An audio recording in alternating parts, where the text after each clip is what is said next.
tembok. Tembok apa ya ini?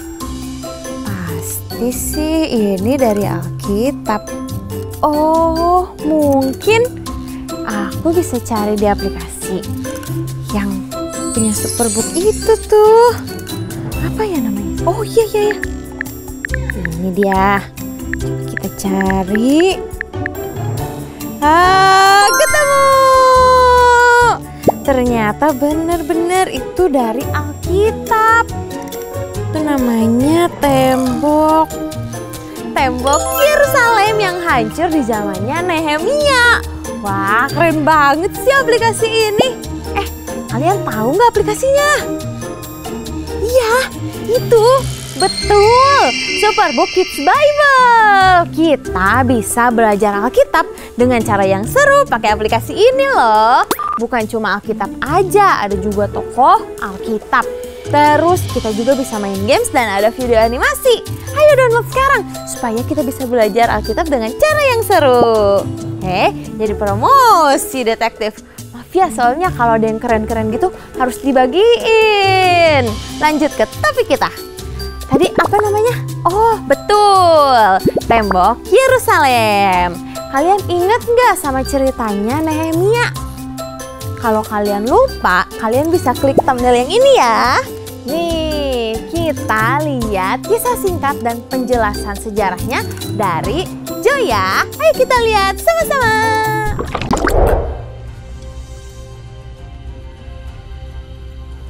Ceritakan yang kau tahu mengenai orang-orang Yahudi yang lolos dari penjara di Babel. Dan bagaimana keadaan Yerusalem? Hai, aku Joy. Di awal petualangan kita, Nehemia berada di Susa, ibu kota Persia, letaknya sekitar 900 mil dari Yerusalem. Kisah tentang bagaimana orang Yahudi tinggal jauh dari Yerusalem berawal dari 140 tahun sebelumnya, ketika Raja Nebukadnezar menyerang dan menghancurkan Yerusalem. Saat Yerusalem diserang dan temboknya dihancurkan, banyak rakyat kita yang ditahan di Babel. Dalam sejarah Yahudi, zaman itu disebut masa pembuangan. Sementara sebagian orang berada di Yudea dan sisanya tersebar di kerajaan Babel atau mereka lari ke Mesir. Raja Nebukadnezar memerintah di seluruh Babel. 3 orang buangan Israel, Sadrak, Mesak, dan Abednego menjadi pelayan raja. Raja Nebukadnezar berubah ketika melihat iman ketiga orang itu. Terpujilah Tuhan Sadrak, Mesak, dan Abednego. Ia telah mengutus malaikatnya dan melepaskan hambanya. Ini adalah Tawarik Babel, sebuah kumpulan prasasti, yaitu catatan kampanye militer Nebukadnezar, termasuk serangannya ke Yerusalem. 50 tahun kemudian, Raja Kores dari Persia mengalahkan Babel dan mengambil alih kerajaan itu. Nabi Yesaya menubuatkan tentang masa pembuangan. Bahkan dia berkata bahwa Raja Kores akan mengalahkan Babel 200 tahun sebelum itu terjadi. Prasasti ini menceritakan kemenangan Kores atas Babel, juga mencatat berbagai hak manusia, termasuk kebebasan beragama, yang diberikan Kores pada orang-orang di bawah pemerintahannya. Kores mengizinkan orang pembuangan untuk kembali ke Yerusalem dan mulai membangun bait. Bahkan, dia juga setuju untuk membiayai perbaikan bait. Beberapa tahun setelah Kores meninggal, Raja Darius dilantik dan memimpin kerajaan Persia. Lalu, kelompok Yahudi kedua pulang kembali ke rumah dan kali ini mereka menyelesaikan perbaikan bait. Ketika Raja Darius mati, kekuasaan turun ke putranya Ahasveros. Dia adalah raja di zaman Ester. Aku sangat senang melihatmu, Ratu Ester. Apa keinginanmu? Akan aku kabulkan.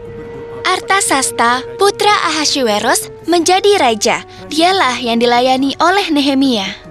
Raja Artasasta berkuasa lebih lama dari raja Persia lainnya. Dia dikuburkan di makam ini di dalam tembok batu.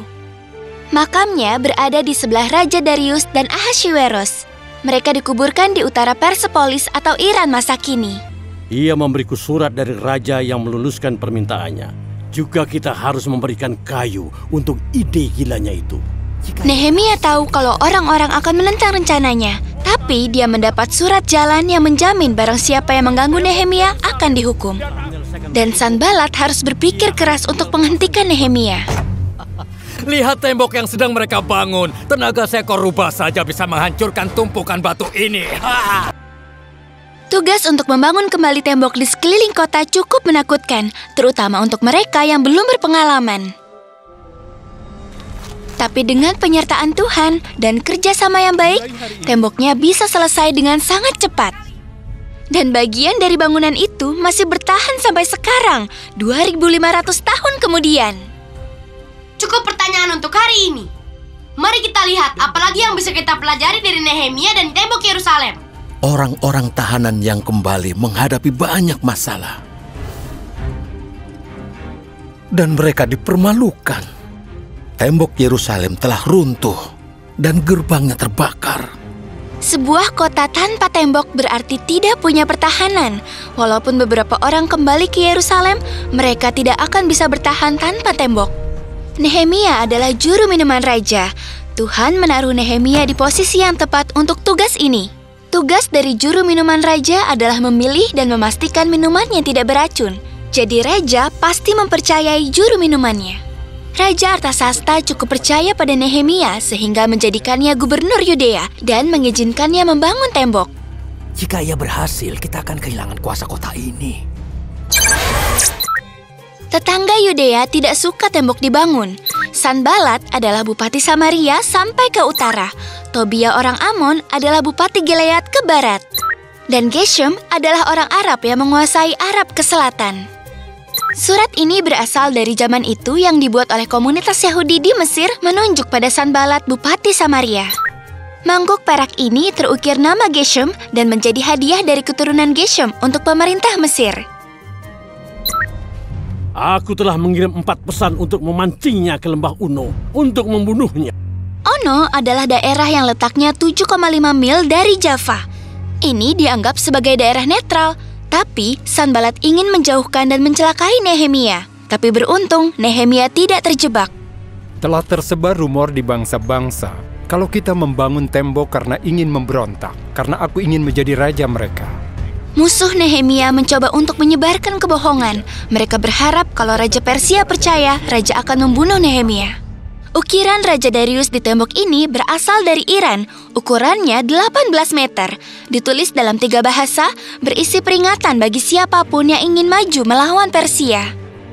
Musuh Nehemia mencoba mengejek, berbohong, dan bersekutu untuk menghentikan pembangunan tembok. Tapi mereka gagal. Musuh berusaha menakut-nakuti kita dan menghentikan kita, tetapi aku memohon kekuatan dari Tuhan.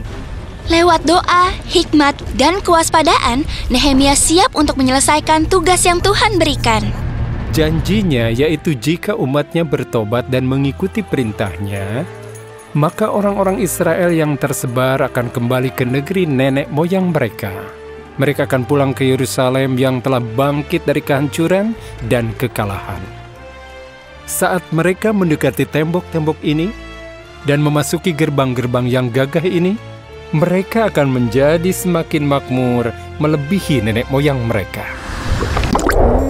Ternyata kerjasama Nehemia dengan orang Yahudi lainnya menunjukkan betapa pentingnya kerjasama dalam membangun dan memperbaiki komunitas. Kenapa? Karena kondisi mereka saat itu sudah ketakutan, hancur, bahkan juga ada yang gak suka. Tapi mereka semua mau bekerja sama. Jadi sudah tidak ada lagi ketakutan-ketakutan itu. Mereka jadi lebih kuat. Ketika semua orang menjadi seperti itu, lingkungan, komunitas, dan pertemanan kita juga yang tadinya hancur bisa menjadi lebih baik, lebih kuat, dan semakin sehati. Jadi dengan bekerja sama kita bisa membangun komunitas karena kita saling melengkapi kalau ada yang lemah, ada yang kekurangan, sehingga pertemanan kita, komunitas kita juga bisa bersatu dan menjadi semakin lebih baik. Wah, itu ternyata jawabannya.